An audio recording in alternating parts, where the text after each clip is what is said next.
Hi everyone, welcome to my channel Crew Bites.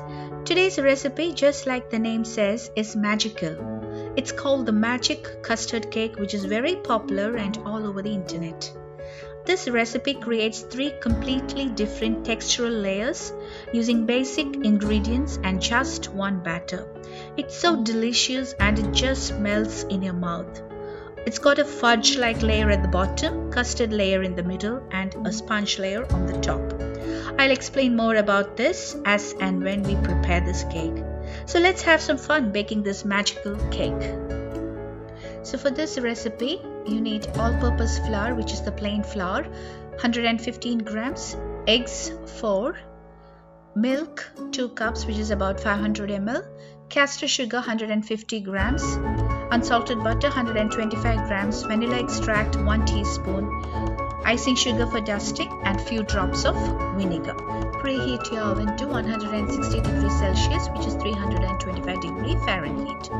So the first step is to separate the egg yolks and the egg whites. So take a large bowl and add the egg whites and separate the yolks and keep it aside in a bowl. Just be careful and make sure that the bowl which you are using to whip the egg whites is completely dry and free of moisture, so that it helps you to whip the egg whites to stiff peaks. So just be mindful about that. So now we have separated all the 4 egg whites and yolks. To this I'm adding 2-3 drops of white vinegar, and now using an electric mixer, whip these egg whites into stiff peaks. It might take 2-3 minutes, that's all. But if you do not have an electric beater, you can use a hand whisk and whisk it into stiff peaks. See, it's almost done.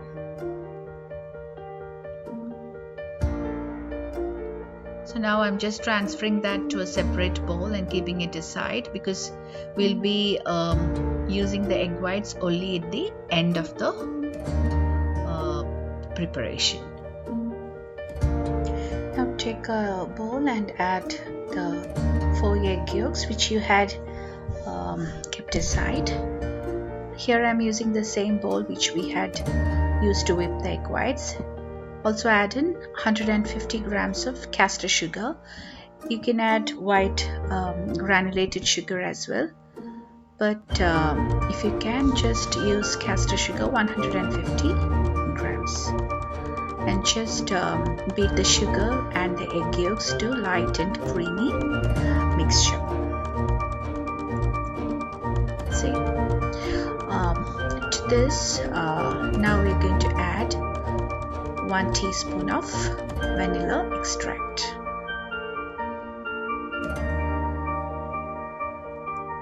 Also adding 125 grams of unsalted butter melted, and just beat well so that the butter is well mixed with the egg yolks and sugar mixture. Just about 1 minute or so.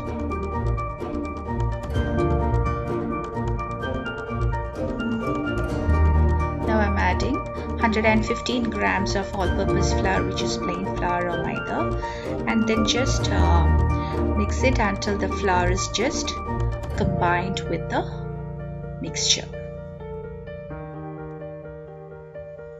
You don't have to overbeat the mixture, just scraping the sides of the bowl. And now to this we'll be adding the milk slowly. Do not add all the milk at once, just add in portions. So in total we are adding 500 ml, which is about 2 cups of milk. So and the milk should be warm, not too hot or boiling. Make sure about that. And just add it slowly to the mixture, and just using a whisk mix it well. And now to this we are adding the egg whites, and just fold in the egg whites in the batter, just in portions. The mixture might look a bit curdled, but that's absolutely fine.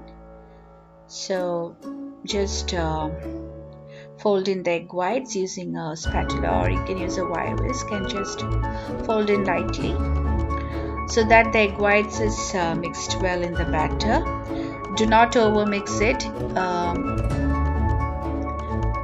Just make sure that there are no big chunks of egg whites in the mixture, that's all.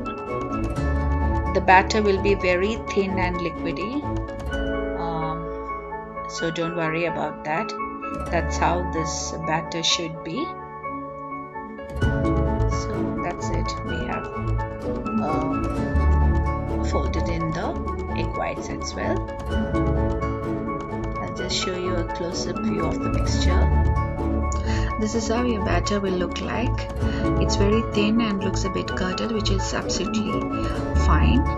Now here I'm using an 8-inch square tin which is being lined with butter paper, and make sure there is some extra butter paper hanging outside the pan so that it's easy for you to demold the cake once it's been baked at cooled. You can either use a square tin 8-inch or an 8-inch round pan, but do not use a spring form pan because the batter is very thin and runny, as you see. So a spring form pan is not at all suitable for this cake. So use an 8-inch square or round cake pan. Just mix it lightly, and now we're going to bake this in a preheated oven at 160 degrees Celsius, which is 325 degrees Fahrenheit, for about 40 to 50 minutes depending on your oven, until the top is golden brown and the cake does not jiggle when you gently shake the tin. But please check after 30 minutes, and if the top is already golden brown and the cake is not yet set, then cover the tin loosely with an aluminum foil and then bake the cake until it's completely set. So after 30 minutes, do check it every 10 minutes interval until the cake is set. So for me it took about 50 minutes of baking time. See how the top is golden, and then transfer the cake tin to a cooling rack and allow the cake to completely cool within the pan itself. See, once it's cooled completely, just lift off the butter paper, that extra butter paper hanging outside the pan. Just lift it up and transfer to a cutting board. I'm just dusting with icing sugar. This is optional. It's a very soft and delicate cake and just melts in your mouth. So now I'll tell you why these 3 distinct layers are formed with just one batter. It's just science. So the batter here is very thin and runny, and we are baking this at a very low temperature than we usually bake sponge cakes, and for a longer period of time. So what happens is this allows the batter to set very slowly, giving the ingredients time to separate into 3 layers based on their density. And so we have the fudge-like bottom layer, and then you have the custard layer in the center, and you have on the top a spongy top layer, which is formed due to the whipped egg whites which are added in the end to the batter. So that's how this happens. See, I hope you can see the 3 layers. See, the top is the sponge layer, and the middle one, the light color, is the custard and creamy layer, and the bottom is a fudgy layer, which is neither custardy nor creamy, a different texture. So that's how this happens. So the main thing you have to bear in mind is the baking time of this cake. So check after 30 minutes, and if the cake has already starting to turn golden brown on the top and it's still wobbly when you shake it lightly, that means the cake is not set. So do cover it loosely with an aluminum foil and then continue the baking, but do check after regular 10 minutes interval, and once it will definitely have a slight wobble when you shake it, but not too prominent. So just be careful about that, and that's all you have to mainly bear in mind. Otherwise, it's a very simple cake with just using some basic ingredients from your pantry. So just give it a try and have fun baking this cake, because every time you put this into the oven you will think that it will not work correctly, but after baking they're just magically perfect. So that's the magic of science.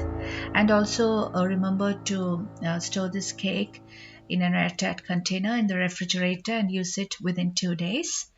So have fun baking, and I hope you all enjoyed today's video. See you all soon with more good recipes. Until then, goodbye.